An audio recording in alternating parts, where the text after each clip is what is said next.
சேர மன்னனின் தலைநகராக விளங்கிய வரலாற்று சிறப்புமிக்க இந்த கரூர் மாநகருக்கு சென்ற ஆண்டு செப்டம்பர் மாதம் ஒரு கட்சியினுடைய தலைவராக வந்த தளபதி அவர்கள் இன்று கரூர் மண்ணிலே தமிழகத்தினுடைய முதலமைச்சராக காலெடுத்து வைத்திருக்கிறார். அவரை கரூர் மாவட்ட மக்கள் சார்பாகவும் என்னோடு இந்த இயக்கத்திலே தங்களை அர்ப்பணித்துக் கொண்ட கழகத்தினுடைய நிர்வாகிகள் சார்பாகவும் வருக வருகவென்று வரவேற்று தமிழகத்திலே ஒரு புரட்சியை ஏற்படுத்திய தலைவர் புரட்சி தலைவர் எம்ஜிஆர் 1972 இயக்கம் ஆரம்பித்த பொழுது அரசியல் சொன்னார்கள், விசில் அடிக்கிறவங்களை வச்சுக்கிட்டு அரசியல் கட்சியை நடத்த முடியுமா என்று கேட்டார்கள். அதற்கு பதில் சொல்லிய தலைவர் புரட்சி தலைவர் எம்ஜிஆர் 1977 ஆட்சிக்கு வந்த பொழுது சொன்னார்கள், அவர்களால் பொறுக்க முடியவில்லை. அவர்கள் சொன்னார்கள், திரையுலகிலே இருந்து வந்தவருக்கு ஆட்சி நடத்த தெரியுமா என்று சொன்னார்கள். ஆனால் அதே புரட்சி தலைவர் தான் இருக்கின்ற வரை 3 முறை தமிழகத்தினுடைய முதலமைச்சராக இருந்து சரித்திர சாதனை படைத்து இந்தியாவையே திரும்பி பார்க்க வைத்த தலைவர்.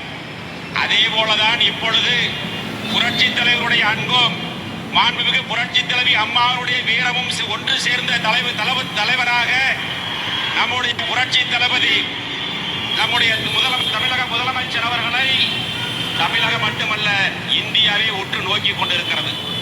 தளபதி அவர்களே, உங்களை காண கரூர் மக்கள் மட்டுமல்ல தமிழக மக்களே தவம் கிடக்கிறார்கள்.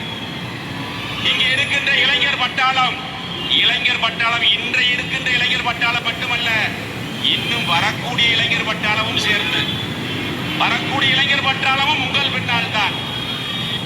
ஒரு சின்ன பையன் என் பேரன் கேட்கிறான், இவ்வளவுதான் இருக்கிறான். நான் போன நேத்து, தாத்தா எங்க கட்சிக்கு வந்துட்டீங்களாமல்லங்கிறான். என்ன வயசு? 3 வயசு இருக்கும். தாத்தா எங்க கட்சிக்கு வந்துட்டீங்கிறான். இன்னொரு பையன் கேட்கிறான், ரோட்ல போறேன், மாமா எங்க தளபதி கட்சிக்கு வந்துட்டீங்களாமல்ல, வாங்க வாங்க அப்படின்ட்டான். அதனாலதான் சொல்றேன், இனிமேல் தளபதி ஆட்சிதான் தமிழகத்தில், என்றும் தளபதி ஆட்சிதான். அதிமுகவில் அனைத்து இந்திய அண்ணா திராவிட முன்னேற்ற கழகத்தில் மாண்புமிகு இதய தெய்வம் புரட்சி தலைவி அம்மாவுடைய கரத்திலே